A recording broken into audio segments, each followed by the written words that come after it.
inclined to believe in Bigfoot as an interdimensional being, which is an argument I've heard many times.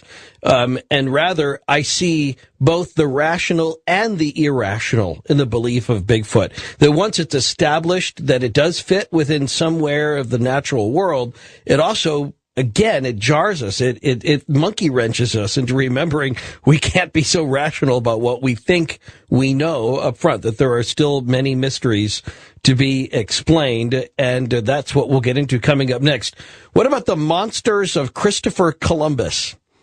Christopher Columbus's monsters, coming up next on Coast to Coast. This is Ian Punnett. Well, to paraphrase the book Monsters in America, the outcast are monsters. Monsters are outcast. That's the band Outcast, anyway. And the history of America includes a history of monsters. What about Christopher Columbus's monsters? We'll get into that. Plus, our own American werewolves next on Coast to Coast. This is Ian Punnett.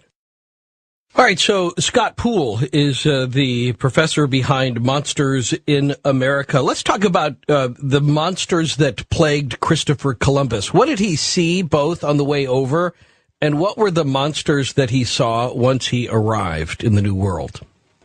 Well, he at least went hunting for monsters and expected to see some. This is actually a side of Christopher Columbus that has not been explored very much, particularly by American historians. I mean, we know he went in search for trade routes. We know that he went in search for slaves.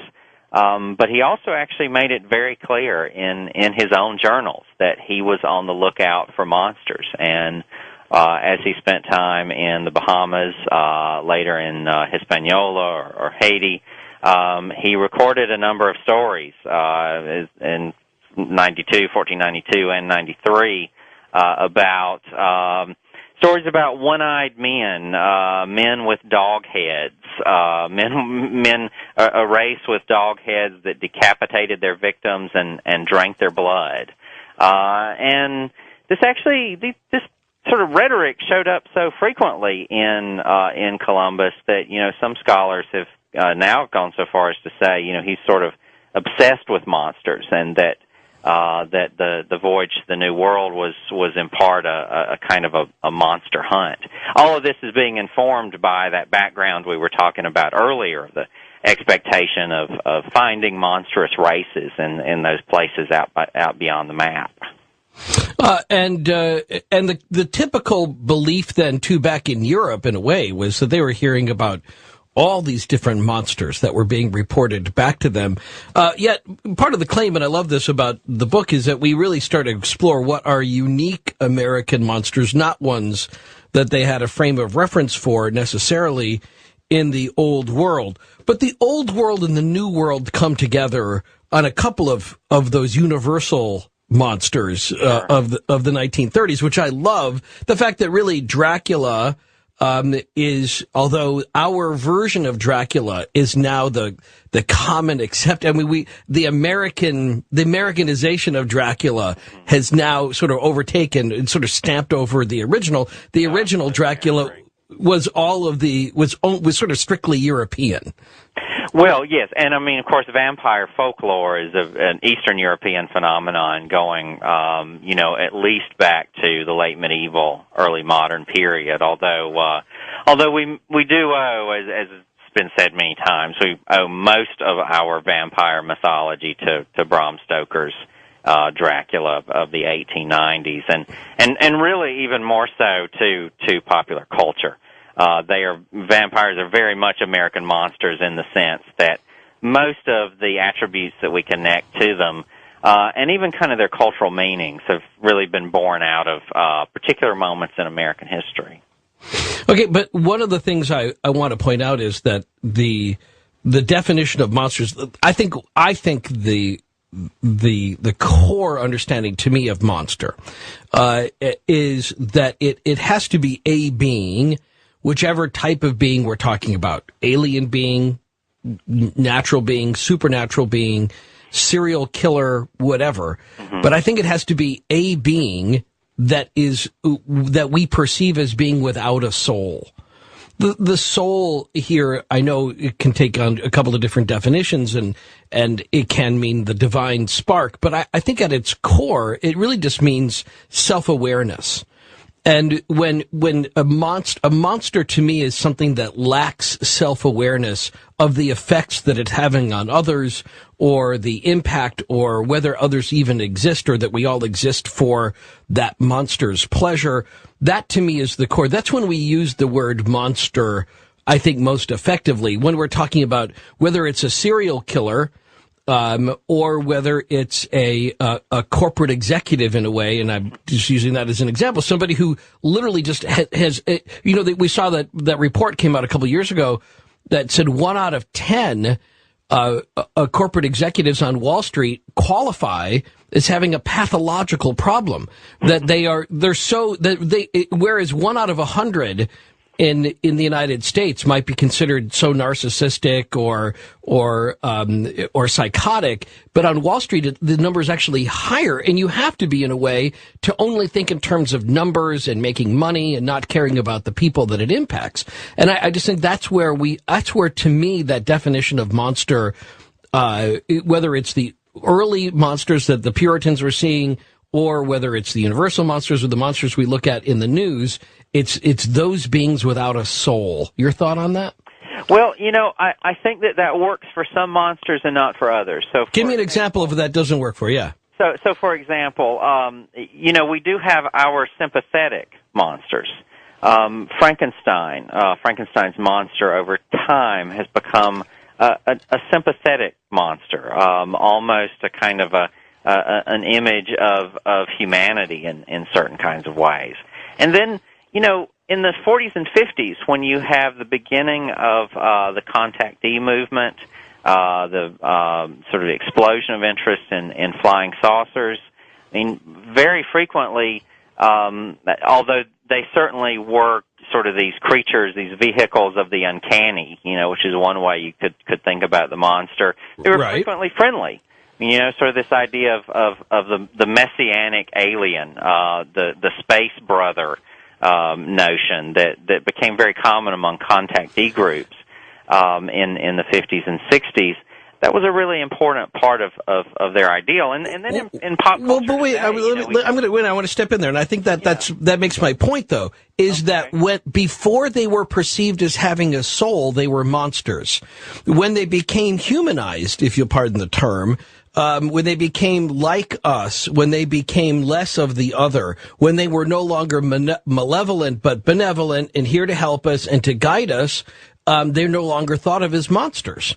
So they were monstrous when they didn't have a soul. Well, I think, though, that we often, particularly in pop culture, tell redemptive tales of monsters. Okay. We tell the story of the vampire with a soul. Thinking about Angel from Buffy, for example. We tell stories about monsters that are vehicles of transcendence in different ways. I don't know if they cease to be other. I think that part of those stories is testing our own boundaries about how and where we will build community. I've already alluded to Buffy the Vampire Slayer, so I'll say more about that. I mean, in a way, the trajectory of that show came to be questioning whether or not it was possible to form a community with the other. And I think that the answer to that was yes. You can do that while the other still remains other. Now, I think that's a somewhat recent development in the history of the monster, but still something that's very important. Well, I think in a way it's our way of owning monsters. It's getting over our fear of monsters. But I'm all right. I'm gonna stick to my guns for a little bit on that definition, and I'm going to say that while it's true, monsters can be reformed and therefore no longer become monsters. And I think when you have a friendly vampire, it's no longer a monster. So, I mean, that's true. I think the true notion of that which are monsters are people that we think of as like Frankenstein. Mm-hmm. I think that actually is the best example of that. It didn't have a soul because it wasn't it didn't have it had only a human origin. You know, it was put together out of, it was reanimated out of dead material. And I give you another example of that, and I know you touch on it in the book. I went to see Silent House today, and I love, I love, but I'm interested to see it. Right, and I love movies that play on that idea of the inanimate, the threatening inanimate, where it's some sort of a house, a car, or whatever that is the malevolent force. And I think that speaks to the idea of the monstrous. It doesn't have a soul. Mm-hmm. It's a house. And so in a way you can't reason with it. You can't bargain with it. You can't, right. It doesn't care about you. It doesn't, you're not wood. You're not also a house. It doesn't, you know, it's there to swallow. Well, and I think that's part of the reason why so many of our stories about monsters are really stories that we're telling about the nature of evil, and evil imagined as chaos that is uncontrollable. A sort of a representation of those parts of human experience that are essentially unexplainable. And it is interesting that, you know, we were talking about the soul. I mean, sort of the Christian concept of the soul, which I think sometimes is part of monstrous mythology and sometimes really isn't. They come from a lot of different sources. I mean, I think it's no accident that we end up talking about the vampire when talking about souls and monsters, because the vampire, of course, is a very Christian monster in some ways. I mean, it's sort of impossible to imagine that mythology with the crosses and connection to resurrection and all of that without the Christian framework. On the other hand, I mean, going back to some of our discussions about the 50s, I mean, you know, so many of the monsters of the 50s were monsters of science, were the products of atomic weapons and radioactivity and all the other kinds of real-world things that people had very good reason to be afraid of, you know, during that period. This goes a little bit beyond even my own topic, but you know, one of the things that interests me very much is the idea that you find, particularly in Buddhism, of the monster as a vehicle of transcendence, as in fact a kind of a guide to enlightenment. There's this whole tradition in Japan of these terrifying monsters who become temple guardians because they convert to Buddhism. They are enlightened monsters. And they don't cease to be monsters. They don't become angels. They in fact are just as ferocious and just as terrifying, except now they are these guides to wisdom. And I think that's an idea that maybe is quite literally sort of foreign to much of our thinking about the monster, but maybe shouldn't be. Maybe something that we should ponder a bit more. You know, and I'm grateful for that point. It's a very interesting one. I want to challenge you a little bit, and I think it's really a Judeo-Christian concept of the soul. It isn't purely Christian, and I think that also it transfers into other monotheistic religions as well, for example, in Islam. And the idea of human beings as being different from other animals because we have a soul, you know, that covers a wide area. When it comes to Dracula and the treatment that it got from the Universal, and from Bram Stoker and from the later the Universal movie version, is that I think it's actually interesting. It's a blend of pagan tradition and Christian tradition. It becomes a very earthy Christianity in a way, to think that you could use garlic or you could use a crucifix, that garlic and a crucifix were equal. And I think what also is interesting, it goes from a crucifix, which is an image of Christ on the cross, to just a cross, or even just holding your fingers up. And I think that, again, it comes down to, it shows this evolution of this belief that we're always trying to come up with an antidote. And we'll take any antidote, whether it's bulbs that we're pulling out of the ground or something that we're pulling down off the wall of our house, like a crucifix. But we're on to the subject of Wolfman, which Sounds good. I love werewolves. I keep hoping werewolves will make a comeback. I think they are. I think they do. Yeah, I don't know. You see, are they your favorite monster? They're not my favorite. They're probably my favorite category of monster. Okay. My favorite monster is probably the Bride of Frankenstein. I love that whole narrative. But werewolves, yeah. I mean, I keep hoping that they'll become the new zombie. Right. Well, and that's the other discussion of zombies. In fact, I was looking at some of my Twitter comments, and people are asking about zombies and the idea of the infected dead. What do you think that's all about? Well, we think about the popularity of the zombie as being a fairly recent phenomenon. I mean, sort of the last decade with books like World War Z and that kind of stuff. But it's actually part kind of this longer trajectory. I mean, as many of your listeners know, I mean, kind of the first modern zombie movie was Night of the Living Dead in 1968, and that was quite popular on the drive-in and the grindhouse circuit, and kind of grew in popularity over the years. So zombies have been with us for a little over 40 years, and I think have kind of been growing in popularity during that whole time. I think it's really interesting that this really coincides with a time period in which Americans, for some very specific historical reasons, some very specific cultural reasons, become deeply, deeply obsessed with the body. And when you have a growing fear of infection, contagion, viral outbreaks of one kind or another.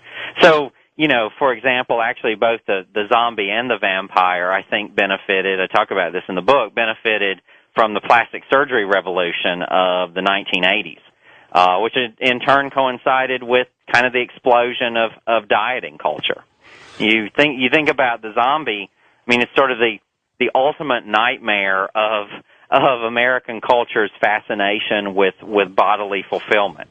Here's this monster that is us, but is a rotting, decaying version of us that is hungry all the time. That is literally an eating machine.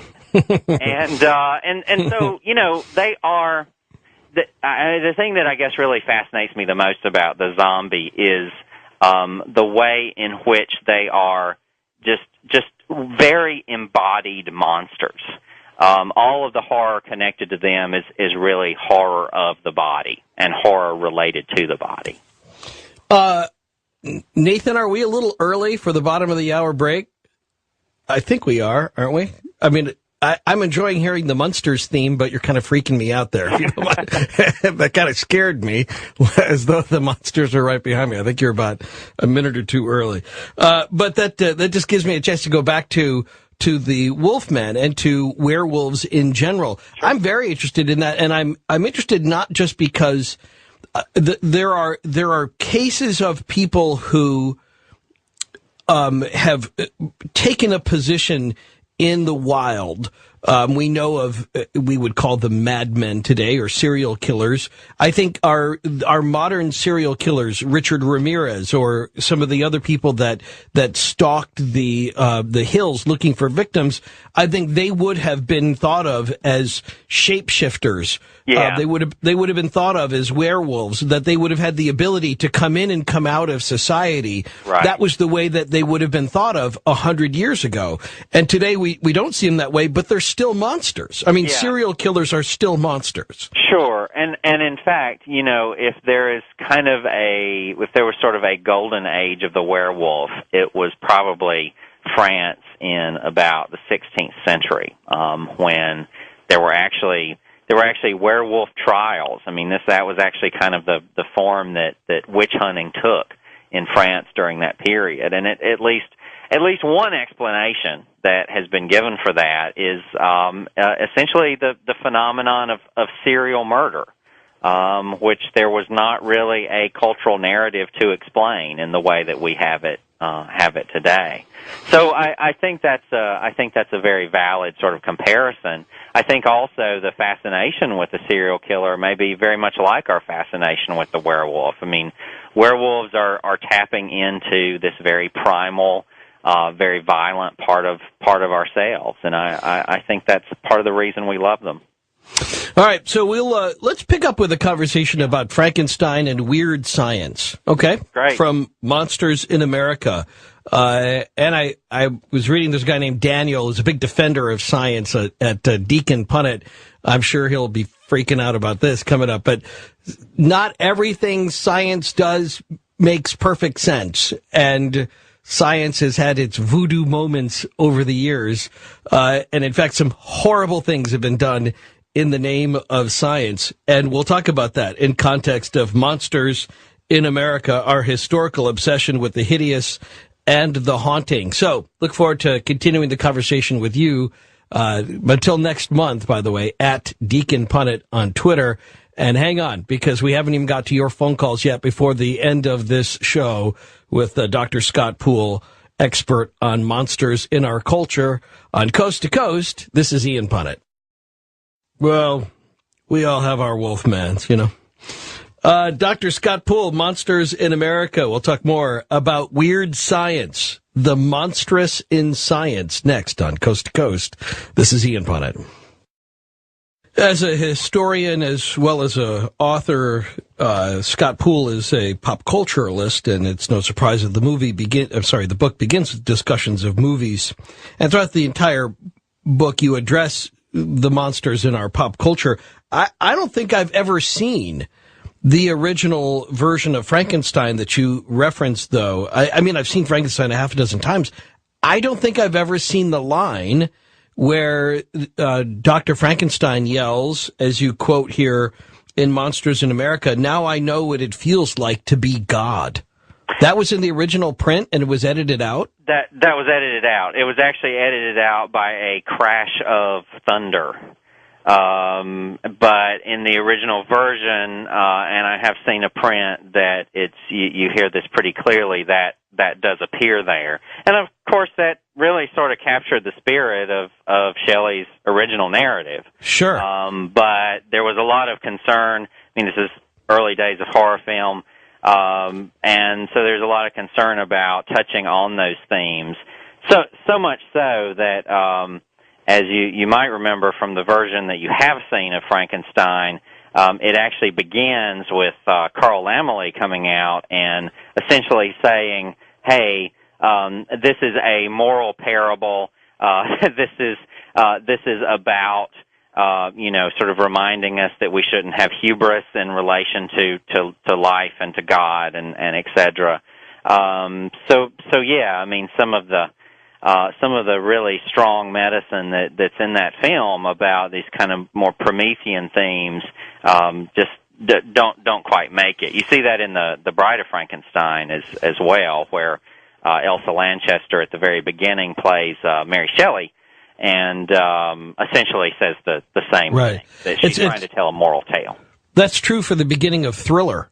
Remember the Michael Jackson video, which was originally released to MTV, and then because of pushback from his family about their belief, their Jehovah's Witness beliefs, he established a similar, screen, a producer card at the beginning of the video, which had to be shown every time, which said this is not about real beliefs. This is right. But it's so fascinating that somebody like Michael Jackson, who supposedly didn't believe in all these things, was upside down in them and thought about them constantly and loved them. And so often is it's the obsession of those people who say that they don't exist, but they can't stop thinking about it. Right. But, yeah, and I think it also points to the fact that the story of horror, I mean, horror narratives in general are about things that we suppress and also things that we decide that we want to see. And so there's always sort of this issue of what's being shown and what isn't being shown. And I think that actually goes to the larger issue of the way that horror gives access to ourselves, but also to our history and to our culture that maybe we can't find any other way. But let's talk about science then in general in context of Monsters in America, because there are real sad examples of science messing with people's lives, doing experiments on living creatures, and in fact, human beings in a way which, one hates to use such strong language. The Nazi comparison is overplayed, but But at the same time, for all of the horror things that Dr. Mengele was doing on innocent children or humans for that matter, in Nazi concentration camps, later on, scientists in America, in respectable hospitals and universities, were doing these experiments on unwitting victims there as well. Yeah, I mean, there's really no comparison in terms of scale. But you're certainly correct that, and to some degree in terms of motivation, but you're certainly correct that some of what we know, or what we sometimes have chosen not to know about the history of medicine, the history of science, particularly in relation to constructions of race, is pretty terrifying. And as I say in the book, is really connected to monster narratives of one kind or another. But so we're talking about, established medical universities, medical schools rather, at major universities that were injecting children or retarded children with radioactivity, giving them radioactive food, right, just to study them and just stuff like that. And so that becomes part of it, reflects both the reality of monsters in America, but also our fascination with being transformed by radiation. Mm-hmm. Right. I mean, and that was true of, of course, that was going on in the late 40s, early 50s. I talk about how, the Frankenstein metaphor and the Frankenstein narrative is so popular in America right at a time when there are essentially these racist discourses circulating in science. This whole discussion about the inferiority of African American people, particularly African American men, and ideas about criminality that are about and abroad, and that some very serious heavy hitters in the medical profession are taking very seriously. Yeah, and that's kind of the weird part. And these were well-funded studies that were proving these crackpot, or attempting to prove these crackpot theories. Sure, absolutely. I mean, there's what historians have long referred to as a scientific racism, quote unquote, in the late 19th century that did things like compared craniums and discussed this idea of higher races versus inferior races, with not surprisingly the conclusion that the white Anglo-Saxon race was superior.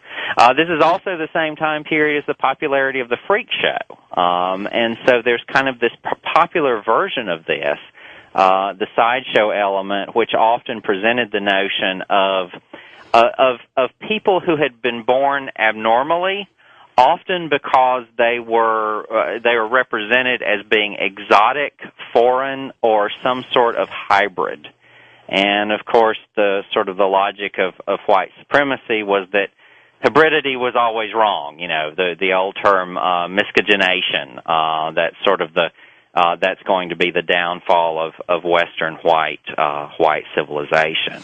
And so, all these discussions are kind of going on at the same time, and then some of the real-world effects of it are things like, in the 1930s, the Tuskegee experiments, the lynching epidemic between 1880 and the 1940s that took the lives of about 5,000 African-American men.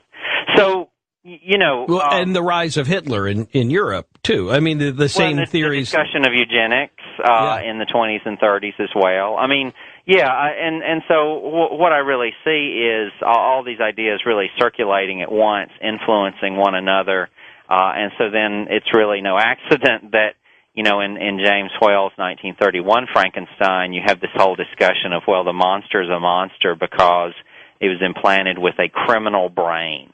Right. There's this idea that criminality is genetic or what they would see as biological, simply biological, and that idea in a lot of the medical journals in the early 20th century tended to be racialized. And yet, at the beginning of the rise of Hitler, too, just to pull that out a little bit, in America, for many people, he was not considered a monster. he was considered, therefore, kind of a hero. He represented a lot of these crazy theories and eugenics and these other things, and they thought of him as being sort of the embodiment of all that is the future. And he got a lot of support from some pretty high levels, both in our government and within, within industry. He got funded. He got Lindbergh in his back pocket. He had all these people that were for him. And we didn't understand that with the monster that he truly was, perhaps. Many people saw the monster at the beginning, but not everybody did until after the war. And that's an interesting, also kind of a transformation about what we think we know versus what it turns out to be. And I think that's part of our part of the monster story always, is that we think of something up front as being maybe better than it is, and then we find out how horrible it really was all along. It's kind of the monster secret in a way, and it goes to a lot of with serial killers the same way, with Ted Bundy, so many people saw him as just being this great Kennedy-like figure who was, going to be a future politician, and what a great guy. And his secret life was just absolutely monstrous. Right, and I actually think that this is one place where monster stories and horror narratives can really serve us, because often these are very subversive kinds of stories that suggest that what we think is safe, what we think is secure, really is not, and force us even in of course horror films are often very, very controversial because they're considered, too violent, too misogynistic, too just simply disturbing all the way around. And yet, they can become a way to sort of shake us out of our false senses of security, particularly our beliefs in things like American exceptionalism, our beliefs in things like the security of the suburbs. We know that they're never really secure in the horror film, that there's some sort of evil kind of eating at the heart of them. And also, they tend to call into question our representation of the other, going back to our earlier discussion tonight about the sympathetic monster, and the idea of the possibility that the monster can show us certain parts of ourselves that maybe we don't like, but that's there. Well, you mentioned the problem with the suburbs in monster lore. Where do the zombies always go to but the mall? Sure, they go to the mall. It's the buffet. And, Michael Myers in Halloween. I mean, the night he came home, he came home to the suburbs. I mean, he came home to the place that, it's very interesting that film comes out in 1977. I mean, this is kind of the end of the era of, close to the end of the era of white flight and kind of the new suburbanization of America. And people thought that, these were safe havens where they could sort of live the 1950s all over again. And yet, that's sort of the subversive element in John Carpenter's work. He's sort of saying, no such luck. You not only are you still going to be the victims of evil, it's an evil that was actually raised in your midst. And you weren't. We found that we weren't safe in the shower in Psycho. We weren't safe in the water in Jaws, and we weren't safe in our own homes in perfect suburbia in crime-free land. And babysitters are always in danger too. Right. I mean, so yeah, I think that's something that horror can do, is it can subvert our expectations by these often kind of extreme stories of excess. Let's, in the time we have, and then we'll take some calls coming up in just a few minutes about monsters in America, but sex comes into this somewhere. Absolutely, yeah. I mean, a history of American sexuality is a big part of the story of the monster. And how does that change monsters? I don't know that it changes monsters. I actually think, in a sense, that's always been part of the story of the monster. Where I begin that discussion is with a discussion of the Salem witch trials and the role that sexuality played in that, the construction of women who were witches as also women who could not control their bodies, literally. who had made not just pacts with the devil, but had formed sexual relationships with demonic beings. I think that part of the reason this is always part of the story of the monster is that monsters tend to be, in part, these kind of transforming, these sort of morphing versions of our own bodies. And so I think it's really no surprise that sexuality would almost always be a part of monster narratives. Yeah, I thought you made an interesting point about the difference of after sort of the post-Kinsey report and post the sexual revolution, the time of the pill, and how that changes a little bit of the sexuality of our perception of monsters. Right. Well, I mean, one of the things that's happening in the midst of the sexual revolution is that many of the contactees in the contactee movement are claiming that not only are they seeing aliens, being visited by aliens, I mean, essentially they're saying, I'm having sex with aliens, either consensual or otherwise. And that also obviously becomes an important theme in after the 1970s and the story of the vampire. I mean, the Anne Rice. I mean, the vampire was already sexualized with Bela Lugosi, but sure. But Anne Rice, the hugely popular Anne Rice novels, brought a new element to that. And I think that you see even today. I mean, with the popularity of shows like True Blood. I mean, that's a show that really sort of tests our boundaries and, represents all sorts of, polymorphous versions of sexuality. I mean, kind of everything imaginable. And so the monster, becomes an arena a fantasy arena where some of these things can be discussed and worked out. Well, yeah, you don't have to actually go to one of these monster conventions where I've been, but I mean, you don't have to go there to imagine the amount of cleavage on display. Yeah, absolutely. And, I mean, and some of that is, and I'm not, I tend to not like to psychoanalyze my monsters or to turn them into psychological phenomenon, but, it is kind of a paging Dr. Freud moment when you think about, the connections that he drew between Eros and Thanatos. I mean, sex and death, and so that's at least one element of it. Although I don't think it's all of it. I think that maybe the more important part is that it becomes these kind of fantasy constructions where we can work out our issues as society changes. And monster stories have been both, stories of the sexual revolution and of the sexual counter-revolution in some ways. Well, I think it's they can both. Be very conservative stories. Well, I think there's that. I think there are elements of both in, say, even to go back to the Halloween story or to the classic, Scream movie narrative, that there's, it's the couple having sex that is the first ones that are the victims of the monster, or they're the ones that go off to go make out. So there's an element of that, to be sure. I think there's a moralistic tone to that, even while they manage to get the girl's shirt off for the shot of the movie. Right, just in time. Yeah, they get the shirt off, and then the punishment comes. But first, there's the payoff, and then there's the knockoff. So, right now, coming up in the next hour.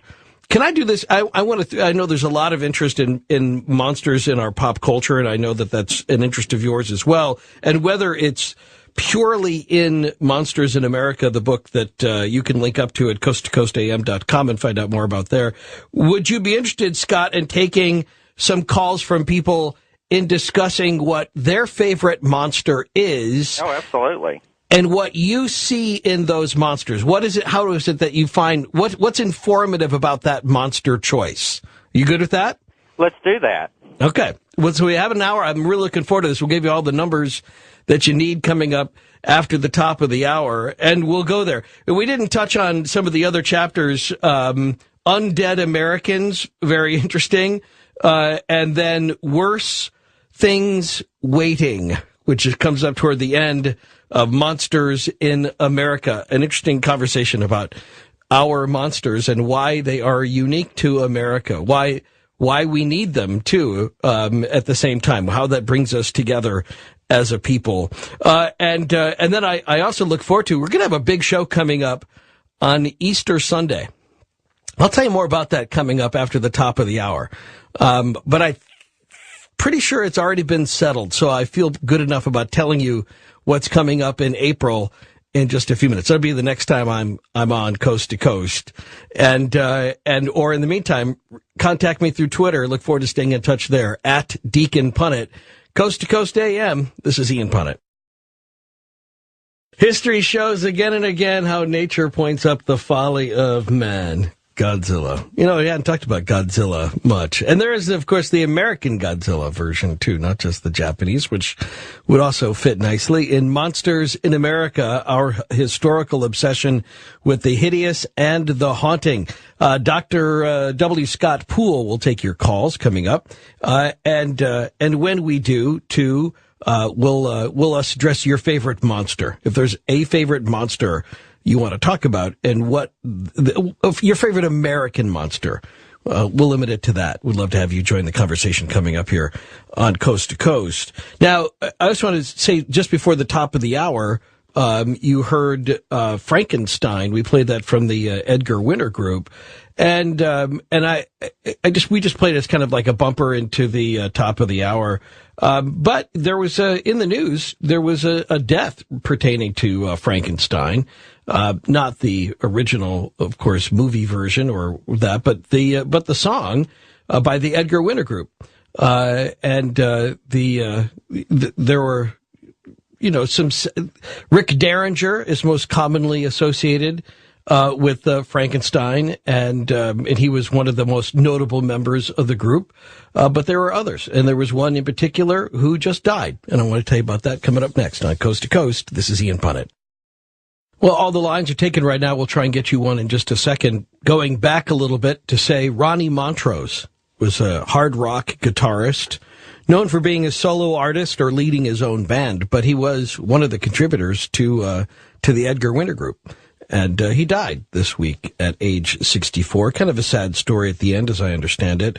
But he'll live on in his contributions to great rock songs like Frankenstein, which we played just before the top of the hour. And that's what I also promised you a look ahead. And that's coming up on Easter. I don't know if it's confirmed yet, but we're looking forward to, at some point, if not Easter, right around that time, a new book out by theologian Bart Ehrman. You know him as a frequent guest here on Coast to Coast, and he has a new book out that is attempts to prove the existence of Jesus outside of the world of faith. It's an argument called "Did Jesus Exist?"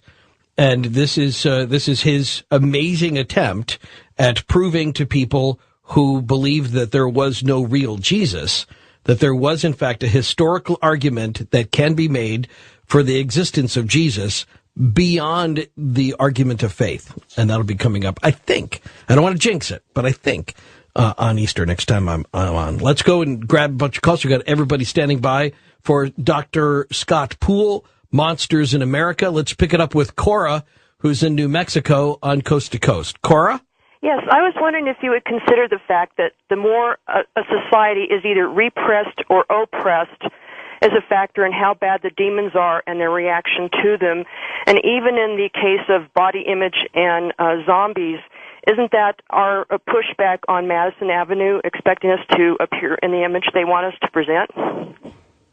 Scott? Yeah, I don't know if it's so much a pushback as it is kind of a way to reflect on what that means. I mean, you know, zombies, as we were talking about earlier, they are these rotting versions of ourselves, and I think that that's as much a reflection on our own mortality as a response to, rather than simply a response to corporate structures and advertising and that kind of thing. In terms of the relationship between monsters and sort of repressed natures of fear in society, you know, I think that monsters have been frequently a way to kind of let the tiger out of the cage, to kind of explore some of those repressed areas of ourselves. And certainly if you look at the history of the horror film in America, there's been all of these moments when the horror movie was sort of the one place there could be kind of an open airing of some of these issues. I think actually Frankenstein is is a good example, because James Whale's version, taking place at a time when there was all this discussion about criminality, the popularity of the freak shows, all that sort of stuff, it was an opportunity to kind of pull back from that and say, well, wait a minute. Is the monster partially sympathetic? In what ways is the monster like us? What does it mean that we're so quick to become angry villagers and to sort of go out and hunt the monster? So I don't think it's a simple sort of hydraulic model in the sense of, the more we sort of repress, the more the monsters come out. Well, I was just wondering, in the case of the Pilgrims, that was certainly a repressed society, and they were facing the extra danger of living in an unknown land, not knowing if they were going to survive like the winter. And that was a way of their not facing up to their repression and the effect of, mortality, basically. I think it's a good point. I mean, you're absolutely right that, the Puritans found themselves or thought that they were sort of surrounded by threats on every side. I think it's also interesting with them that so many of their threats came from within in their perspective. I mean, their fear of witches and also Quakers actually was kind of this fear of this kind of fifth column from within. Though it is really important to keep in mind that, it was not a simple fear reaction. They had a whole theological structure that went along with that and that they had brought with them, and that was part of the reason why they read their world in that way. I saw Roger Brown sent me a tweet on this. Thank you, at Deacon Punnett. He said, horror movies have the monster attack couples who are making out, he said, because this represents the jealousy of the outcast. That's also a fair point, I have to say. All right, let's go to Max in Toluca Lake, California, on Coast to Coast for Scott Poole, Monsters in America. Max? Hey, how's it going, guys? Good, how about you? Hey, Max. I'm doing pretty good. I heard you make a comment earlier that you believe that Big Feet or Bigfoot or Sasquatch were actually not transdimensional or pan-dimensional beings. I've heard the argument that they are interdimensional or pan-dimensional beings. I just find that less convincing than them having an actual corporeal existence. Well, yeah, it's easy to say that without seeing it, but I've actually seen, when I was 7.5, I saw one materialize in front of me. I can't dispute what you saw. I understand that. Yeah, it appeared to me, I guess, kind of like a shadow person, I guess. It kind of just, it was stalking the woods. It was in the middle of the night. I was at a day camp, and we had a sleepover. I was with a couple of friends that were away from the rest of the kids and whatnot at night. Of course, we weren't sure. That. Okay. The other side, I trust your account. I mean, I'm not disputing that that's what you saw. I just, in terms of it of fitting into a worldview, I won't take anything away from what you experienced, and I think that I hope that's something that you maintain to your death. But I just, for me, I'm just not sure in the end that's how that's going to play out. Whether that is something else you saw that then you also attribute to being Bigfoot, I'm okay with that too. I just couldn't tell you for sure. I just can only tell you how I think of it. Let me get to Jean, who's in. Let me get to Allison. Okay, because she wants to talk about her favorite monster in America. Hey, Allison. I don't think you've mentioned him yet, but the creature from the Black Lagoon. Oh, I was hoping somebody would bring him up. I just love him. That's actually one of my favorites, too. And, of course, he was sort of late in the Universal Studios cycle. He's actually a creature of the 50s and is sort of a lot more like the creature features in that way.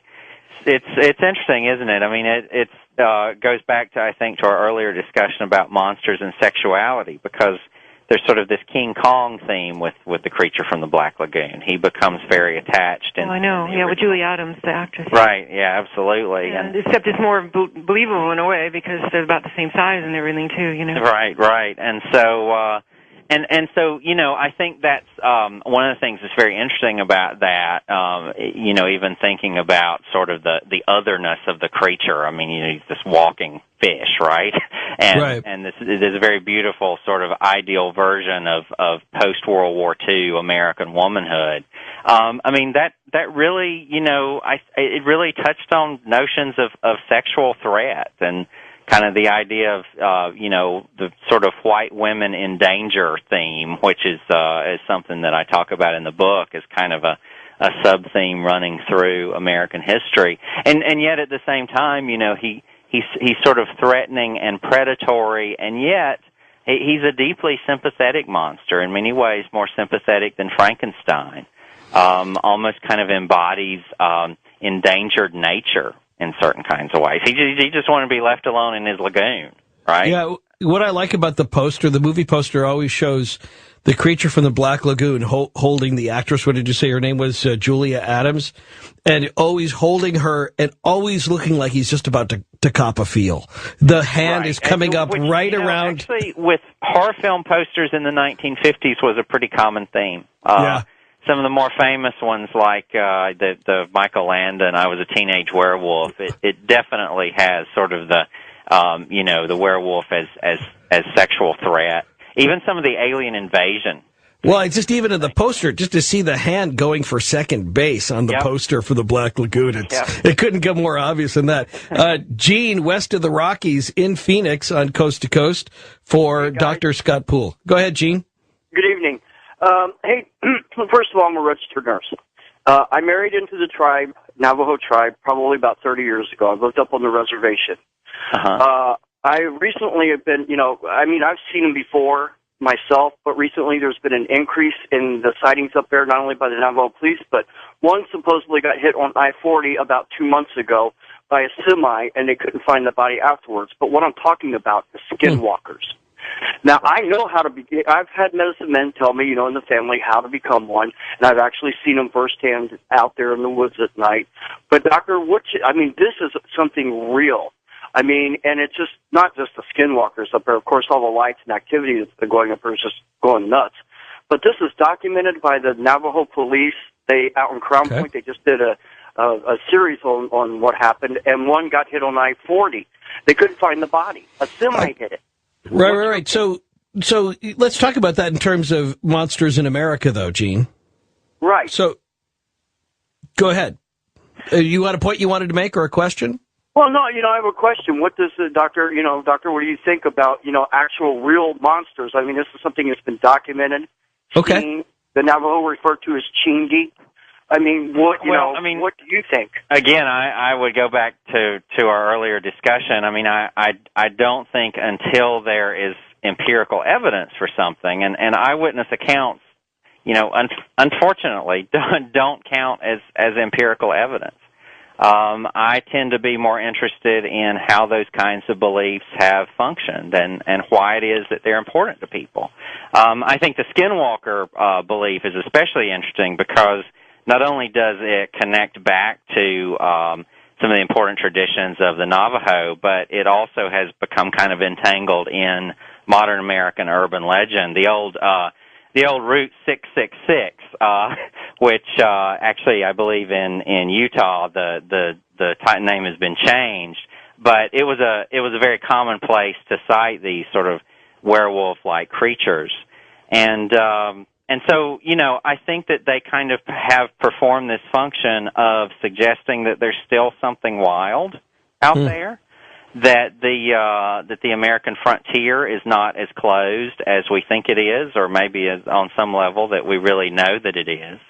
But I'm not. I just have to say I'm just not really interested in the question of sort of the reality, the kind of empirical ontological reality that your question suggests. I'm really interested in sort of what those stories mean. And obviously this is a story that means a lot to you and to a lot of people.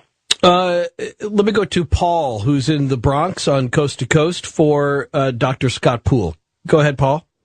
Yes, how you doing? Ian? Hello to your guests also. Listen, I want to talk about America's fascination with mechanical monsters. Yeah. Oh, good. Hasn't come up yet. Good. Yeah, that's great, because actually Ian mentioned the worst things waiting chapter in the book, and part of what I do there is I talk about our increasing fears of post-human monsters.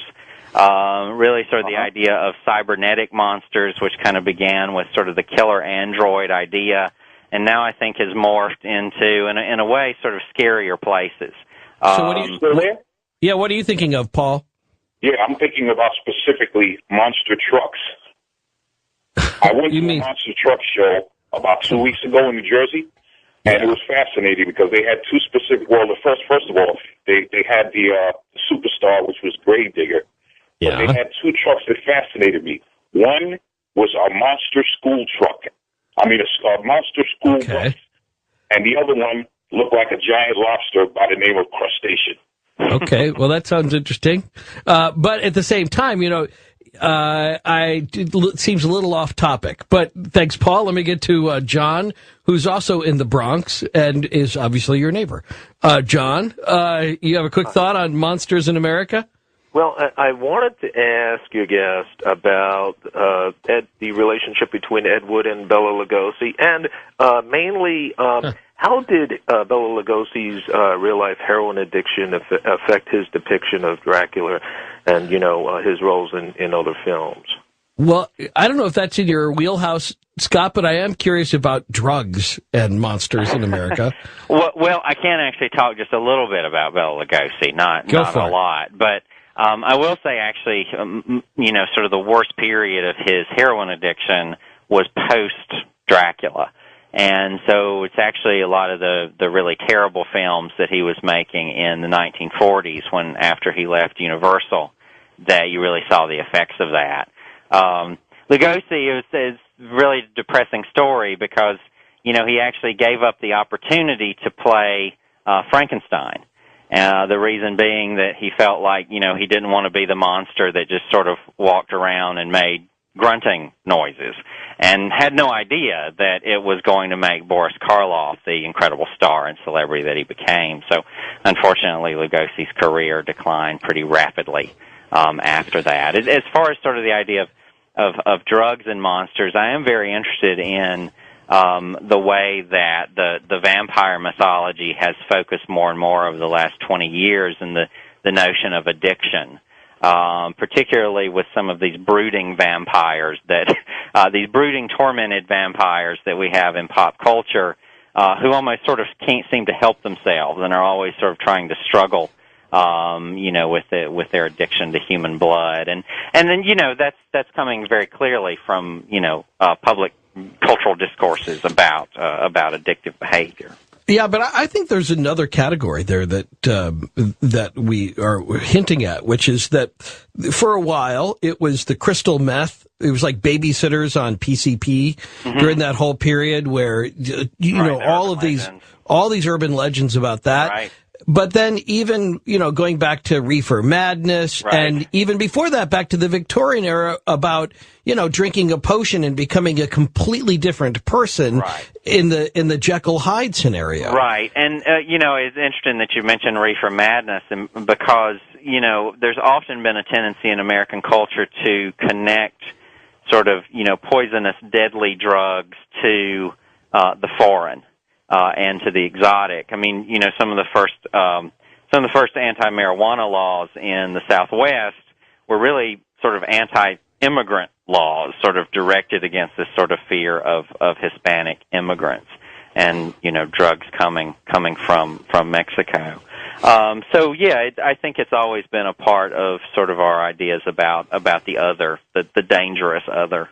Well, I think there's also a tie-in with zombies on drugs in America and the rise in popularity in zombies. I think that also intersects there. But we have a half hour left, and we're going to make the most of it. Thank you, Scott Poole, for taking all of our questions about monsters in America. Ryan wants to talk about his favorite monster, and you can too, just to chat about what it means to us. What do the monsters represent? How are we informed by our monsters? Coming up next on Coast to Coast, this is Ian Punnett. Wandering around in the Twilight Zone. That's what we've done all night long. Monsters in America. It's a band called Screaming Blue Messiahs, and I Want to Be a Flintstone from I guess it's from the 80s, right? Like late 80s. Cracks me up. Anyway, I haven't heard it forever.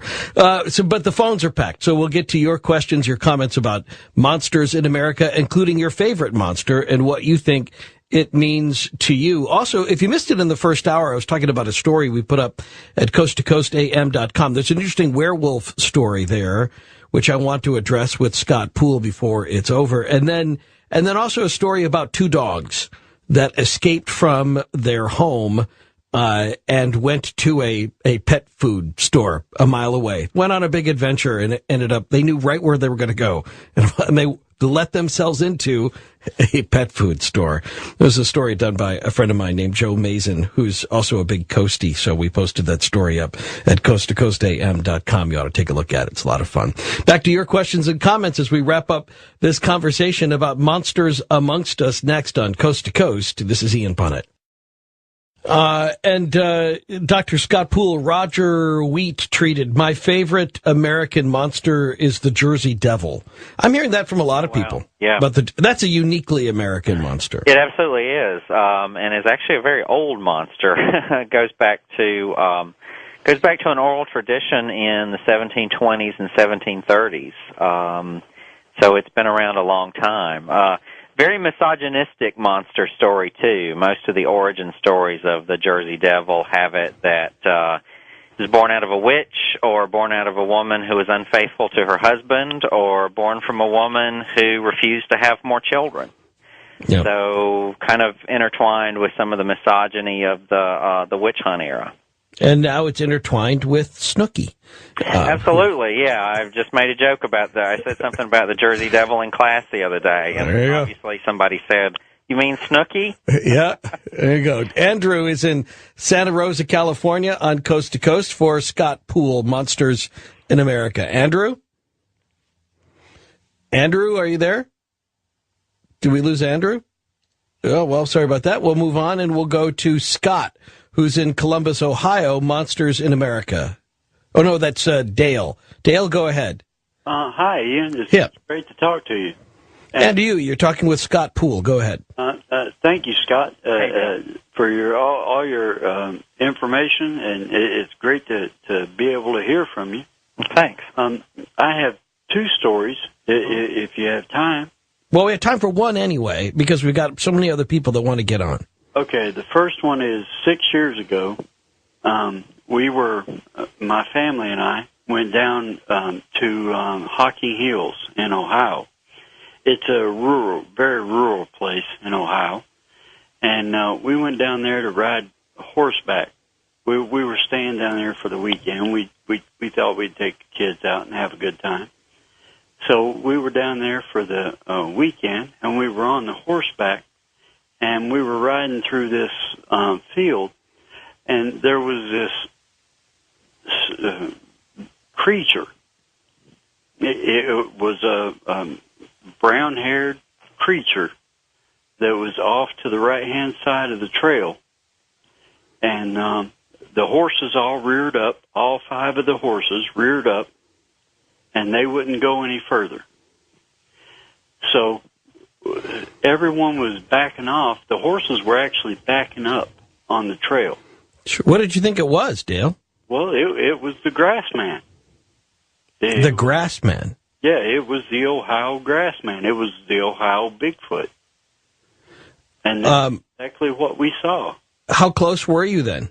No more than 30 yards away. How big did it appear to you? It was crouched down when we first saw it. Then it stood up, and it ran kind of catty corner from the horses. The horses took off. I mean, they backed way up the trail. Sure.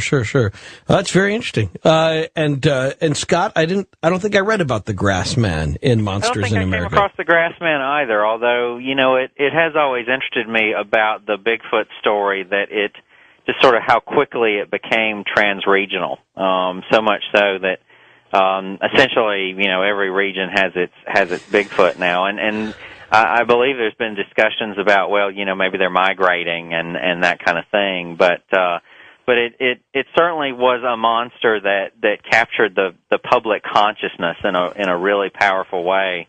I don't think we actually give enough attention to the kind of media storm that those first sightings in Oregon really set off. But I think that, I've talked to people who study the skunk ape out of Florida. In Florida, yeah.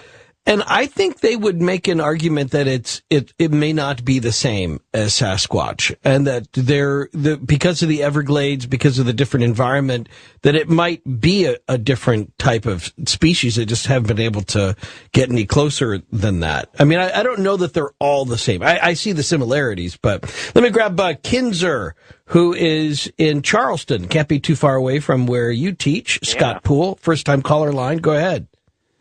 Yeah. I've been watching horror movies since I was really little, like probably a little too young to be watching horror movies. Yeah, me right. too. I've always liked Michael Myers and Jason. Yeah. And not too long ago, I read this article that said the reason that people are attracted to those types of horror movies with masks and stuff is that in kind of a sick, masochistic way, it lets you project your own personal devil or fear. Yeah. Onto the mask and onto the white mask, the painted William Shatner mask. Yeah. Right. I don't buy that at all. That's an old interpretation of the slasher genre that, in fact, it's often goes along with the idea that male viewers in particular are kind of acting out their violent fantasies. Some have even go so far as to say this is kind of a counter-revolution against feminism, that these films start to show up in the late 70s, early 80s, and it's sort of men, working out their rage by having these fantasies about killing women. I think that really misreads both sort of the director's intent with these movies. A lot of these directors, like John Carpenter in Halloween, tended to be very progressive, very liberal figures. It also kind of ignores the really important role that women play in these movies. They're not just victims. In fact, these are some of the films in which you really see the beginnings of the creation of the female action hero. Laurie Strode in Halloween, this kind of final girl character that is really the one that fights the monster and often kills the monster, at least until the sequel. I don't know if you know this. We probably do because you're an expert on monsters in America. But I know you mentioned Todd Browning and the director of Dracula and Freaks. Right. And Freaks, Did you know who his uncle was? Todd Browning. I don't.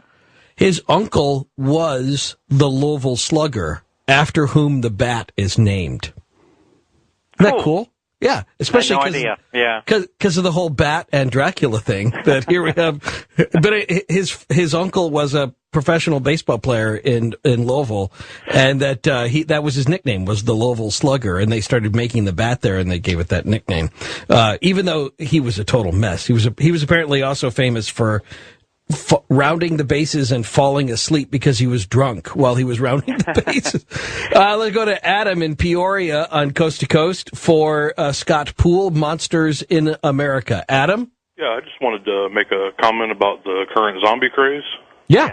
I think as far as what it means and why it's been out recently, I think a lot of people are kind of missing the forest for the trees on this one. I think the zombie genre has never been more on the nose than it is right now. Mm-hmm. Because? There's a whole generation of people right now dealing with elderly family members that, the body is still there, but the mind is not. Oh, kind of an Alzheimer's tie-in. Yeah, exactly, to the point where not too long ago, I believe Pat Robertson or someone like him came out and said that he felt it was morally justified to divorce a spouse with Alzheimer's because they weren't them anymore. Mm-hmm. Well, it's an interesting comment. I hadn't thought about Alzheimer's. It really is, and in fact, some of the literary zombie genre, which is sort of a new thing. Colson Whitehead, in fact, right, really important literary writer. Just recently wrote a zombie novel, and many of these kinds of novels use zombies to think about our relationship with the dead. In fact, and sort of the parts of our own lives that we are in mourning over. So that the zombie becomes kind of this symbol of people that we have lost, people that are literally disconnected in a way. Right. And so, yeah, I think that it's worth exploring that. I mean, I think the fact of the matter is that zombies are so popular because they yield so easily to so many that's good. metaphorical interpretations, and they all work in different kinds of ways. Ryan's talking about Monsters in America in regard to, which one's your favorite, Ryan? Yeah, hi, guys. I'll keep this quick. It was actually Herman Munster on the Munsters. I can't remember. Was it Fred Gwynn who played that? Actually, yeah. But I was actually going to ask you real quick. I'll keep this quick for other people to call in. I'm a type 1 diabetic, and when it comes to zombies, my dad always said I'm kind of like a zombie because I take insulin, but if I don't take insulin, I would die. But I'm still alive, but technically I should be dead. I know it's kind of an odd... Oh, no, you know what? That's a really interesting stretch, but I could see that in a way. It's true for anybody... I think that's true for anybody who has a terminal illness, so to speak, whose life can be, perpetuated and maintained at a high quality of life for years. I think that's a really interesting point. I don't know. I hadn't thought about that before. Had you, Scott? No, I mean, yeah, I think that is interesting. I think it does again point to the idea that zombies are sort of this reflection on how we define life. I think that, we are having all sorts of ethical discussions about what that means. And, in so many of the films, this has particularly become an issue in The Walking Dead, but it goes all the way back to Romero's Dawn of the Dead. Is this whole issue of sort of the killing of the zombie. Is that okay? Does that dehumanize the humans that are left when they do that? Right. What happens when they start enjoying that, which... often zombie fictions look into what happens to human beings in this post-apocalyptic situation. So, it's just a really interesting field for all sorts of ethical reflections, I think. Or should we think about killing zombies in the same way that we think about killing the bacteria on our kitchen counter? That it's life we're killing with a spray, but it preserves another form of life at the same time. Hey, Tyler, was zombies are your favorite monsters in America? That's correct. Okay, you had a quick thought on that? Yeah, I've been a fan of, like the Romero stuff, the slow, shambling zombie, but there was this movie back, I think it was 2002 or 2004, I can't remember. Danny Boyle directed it. It was called 28 Days Later. Yeah. There were zombies in that movie that scared the living daylights out of me because, I had never personally seen it before, but I literally had this zombie who was not slow, not shambling. You had this thing that was basically at the speed of a track runner. Right, it was an evolved zombie, so to speak. Yeah, and they were also, they were the products of medical experimentation. They were the products of a virus, and I actually think... I've actually had some horror fans call me on the fact that in Monsters in America, I say that I describe 28 Days Later as a zombie movie, and what they've said is, that's not quite right. It's actually a film about our fear of disease, which I do think, with films like Contagion, this even comes up in Rise of Planet of the Apes.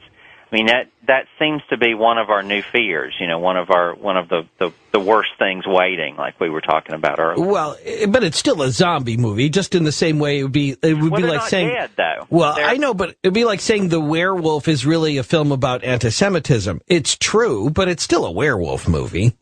Right? Well, yeah, I think the distinction they're making is that Romero zombies are very clearly dead. They are the undead, and what you're really dealing with in 28 Days is human beings who are infected with the rage virus, as it's called. Right. Let's go to Wayne in Frederick, Maryland on Coast to Coast. Wayne? Morning. Hey, you're talking with Scott Poole, Monsters in America. Yeah, I was curious as to how he felt with the Resident Evil movies, as with the zombie vampire-ish, because the way of corporate America, with the Umbrella Corporation. Wrong, if that's more along the lines of the newer monster fear. Yeah, I don't know if it's newer, but I think that is certainly a part of those films. One of the best expressions of this was the Bret Easton Ellis novel American Psycho, which with the whole Pierce and Pierce mergers and acquisitions. And it's really sort of this satire takedown of corporate America. There's also one of my favorite horror writers is a guy named Thomas Ligotti. And Ligotti actually has started writing more and more about sort of the horror of the workplace, the terror in the cubicle sorts of stories. So, going back to zombies, there's actually even been this argument. I read an article just the other day that sort of these flash mob zombie walks and parades. We do there's a lot of those in the Twin Cities here. That's sort of intertwined in certain ways with the Occupy movement. And in fact, you actually even had some Occupy protesters who dressed up like zombies, had dollar bills falling out of their mouths, and were sort of, saw themselves as satiring corporate America. Let's go to Paul in Woodland Hills. We're running out of time. We'll try to get everybody on that we can. Hey, Paul. How you doing, guys? I just want to say Coast to Coast kicks ass, and I want to make it real rapido. My question was to Mr. Scott Poole. Yeah. How do you feel about the connection between Satanism and Mr. David Icke talks about the reptilians and, just the creatures in themselves, like you said, the Black Lagoon earlier, and, Godzilla. The same thing with Dracula. I see, a correlation with the Vatican, the Francis Ford Coppola movie. And also another one was the misinterpretation of Hollywood. And, how do you think... Okay. Well, let's get... You got a lot there to try to... You got a lot going on there, Paul. Let's try and sort that out real quickly. Go ahead. The Satanism connection is interesting because I mean, we haven't talked about Satan yet, but, in some ways, Satan has been America's premier monster. He's also been one monster that lots and lots of Americans have believed in a very literal kind of way over several centuries. And that actually is something that interests me very much, particularly what we call the satanic panic of the 70s, 80s, and early 90s, where had many Americans convinced that there was sort of this vast underground conspiracy of Satan, sure. much like in early modern Europe. You had many people convinced that the same thing was going on with witches. So, I almost think if I had to pick a monster that has been most influential in American history, I would have to say the devil, in part because, again, it's been a theological belief sure. rather than simply a folk belief or a pop culture image. What's interesting about that, though, too, is what he was hinting at there about the reptilians, and that it was sort of like the movie series V, the TV series or the miniseries, the idea of that reptilians taking human form. Right. And that is there's something, again, it goes back to what we think almost the perfect are the ones who are going to be the ones to mislead us. It's almost like, and I'm not saying this to make a point, but Mitt Romney is such a perfect looking human being that he'd be the last guy you would expect to pull off a skin, and have it be reptilian underneath. And I think that's part of what that tension exists somehow within us as Americans, always wondering what's really underneath the skin. So thank you so much. I hope that you had a good time. I know it was a long night. Do you have to teach in the morning? I don't actually, yes. I'm not teaching tomorrow, so I'm going home and going to bed. Well, excellent. Monsters in America, our historical obsession with the hideous and the haunting, really informative on so many levels. And thank you so much for all of your time. I look forward to revisiting the subject somewhere down the road, too. And that's it. Between now and next month, I don't have any more scheduled appearances here on Coast to Coast, but feel free to keep in touch at Deacon Punnet if you're on Twitter. Love to do it that way. And great shows coming up this week, including that 15th anniversary of the Phoenix Lights with George Norrie on Tuesday, I am told. On Coast to Coast, Deus Te Amat, and I do too. Was in part a kind of a monster hunt. All of this is being informed by that background we were talking about earlier, the expectation of finding monstrous races in those places out beyond the map. And the typical belief then, too, back in Europe, in a way, was that they were hearing about all these different monsters that were being reported back to them. Yet, part of the claim, and I love this about the book, is that we really start to explore what are unique American monsters, not ones that they had a frame of reference for necessarily in the old world. But the old world and the new world come together on a couple of those universal monsters of the 1930s, which I love. The fact that really Dracula is, although our version of Dracula is now the common accept. I mean, the Americanization of Dracula has now sort of overtaken and sort of stamped over the original. The original Dracula was was sort of strictly European. Well, yes, and I mean, of course, vampire folklore is an Eastern European phenomenon going, at least back to the late medieval, early modern period. Although we do owe, as it's been said many times, we owe most of our vampire mythology to Bram Stoker's Dracula of the 1890s, and really even more so to popular culture. Vampires are very much American monsters in the sense that most of the attributes that we connect to them, and even kind of their cultural meanings, have really been born out of particular moments in American history. Okay, but one of the things I want to point out is that the definition of monsters, I think the core understanding to me of monster is that it has to be a being, whichever type of being we're talking about, alien being, natural being, supernatural being, serial killer, whatever. Mm-hmm. But I think it has to be a being that we perceive as being without a soul. The soul here, I know it can take on a couple of different definitions, and it can mean the divine spark, but I think at its core, it really just means self-awareness. And when a monster to me is something that lacks self-awareness of the effects that it's having on others or the impact on others. So they were monstrous when they didn't have a soul. Well, I think, though, that we often, particularly in pop culture, tell redemptive tales of monsters. Okay. We tell the story of the vampire with a soul. Thinking about Angel from Buffy, for example. We tell stories about monsters that are vehicles of transcendence in different ways. I don't know if they cease to be other.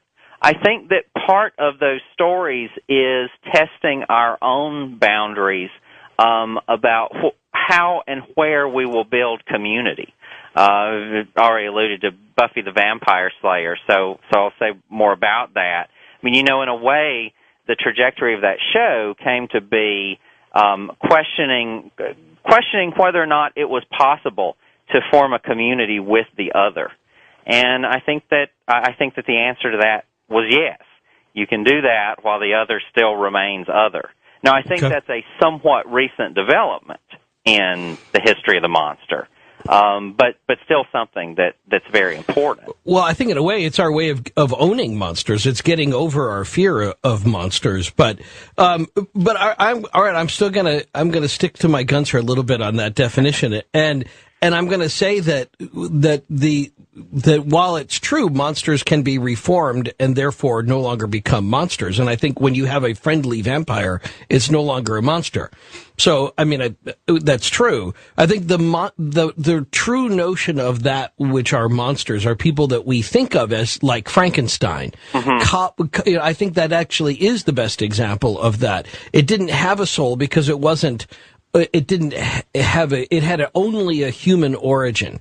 It was put together out of, it was reanimated out of dead material. And I give you another example of that, and I know you touch on it in the book. I went to see Silent House today, and I love, I haven't seen it yet, but I'm interested to see it. Right, and I love movies that play on that idea of the inanimate, the threatening inanimate, where it's some sort of a house, a car, or whatever that is the malevolent force.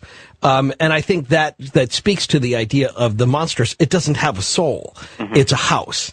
And so in a way you can't reason with it. You can't bargain with it. You can't, it doesn't care about you. It doesn't, you're not wood, you're not, or whether others even exist or that we all exist for that monster's pleasure. That to me is the core. That's when we use the word monster, I think, most effectively, when we're talking about whether it's a serial killer, or whether it's a corporate executive in a way, and I'm just using that as an example, somebody who literally just has we saw that report came out a couple of years ago that said 1 out of 10 corporate executives on Wall Street qualify as having a pathological problem, that whereas 1 out of 100 in the United States might be considered so narcissistic or psychotic, but on Wall Street the number is actually higher, and you have to be in a way to only think in terms of numbers and making money and not caring about the people that it impacts. And I just think that's where to me that definition of monster, whether it's the early monsters that the Puritans were seeing, or whether it's the universal monsters or the monsters we look at in the news, it's those beings without a soul. Your thought on that? Well, I think that works for some monsters and not for others. So, give me an example of that doesn't work for you. Yeah. So for example, we do have our sympathetic monsters. Frankenstein's monster over time has become a sympathetic monster, almost a kind of an image of humanity in certain kinds of ways. And then, in the 40s and 50s, when you have the beginning of the contactee movement, the sort of explosion of interest in flying saucers, I mean, very frequently, although they certainly were sort of these creatures, these vehicles of the uncanny, which is one way you could think about the monster, they were frequently friendly. Sort of this idea of the messianic alien, the space brother notion that became very common among contactee groups in the 50s and 60s. That was a really important part of their ideal, and then in pop culture. Well, but wait, I want to step in there, and I think that makes my point, though, is that before they were perceived as having a soul, they were monsters. When they became humanized, if you'll pardon the term, when they became like us, when they became less of the other, when they were no longer malevolent but benevolent and here to help us and to guide us, they're no longer thought of as monsters. Also a house. It doesn't, it's there to swallow. Well, and I think that's part of the reason why so many of our stories about monsters are really stories that we're telling about the nature of evil, and evil imagined as chaos that is uncontrollable. A sort of a representation of those parts of human experience that are essentially unexplainable. And it is interesting that we were talking about the soul. I mean, sort of the Christian concept of the soul, which I think sometimes is part of monstrous mythology and sometimes really isn't.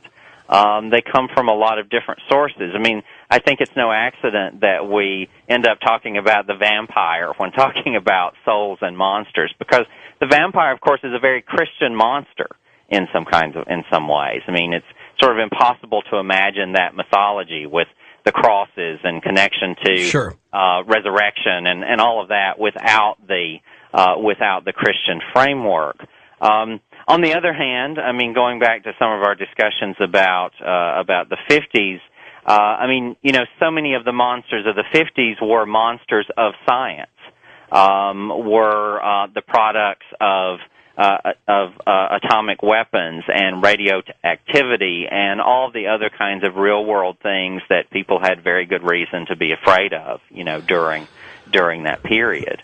This goes a little bit beyond even my own topic, but one of the things that interests me very much is the idea that you find, particularly in Buddhism, of the monster as a vehicle of transcendence, as in fact a kind of a guide to enlightenment. There's this whole tradition in Japan of these terrifying monsters who become temple guardians because they convert to Buddhism. They are enlightened monsters, and they don't cease to be monsters. They don't become angels.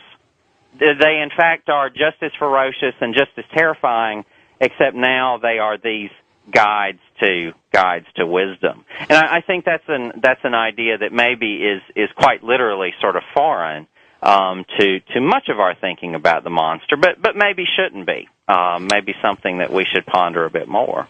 And I'm grateful for that point. It's a very interesting one. It's inclined to believe in Bigfoot as an interdimensional being, which is an argument I've heard many times.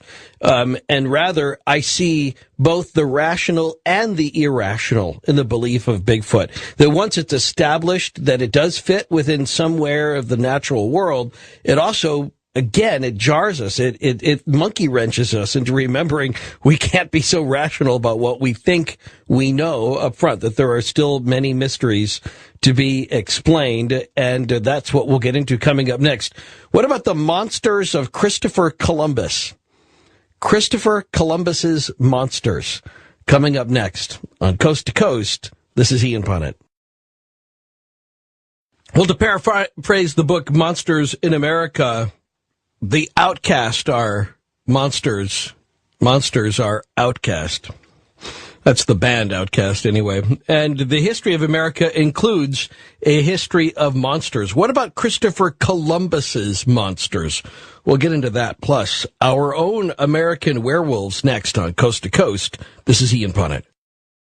All right, so Scott Poole is the professor behind Monsters in America. Let's talk about the monsters that plagued Christopher Columbus. What did he see both on the way over, and what were the monsters that he saw once he arrived in the New World? Well, he at least went hunting for monsters and expected to see some. This is actually a side of Christopher Columbus that has not been explored very much, particularly by American historians. I mean, we know he went in search for trade routes. We know that he went in search for slaves.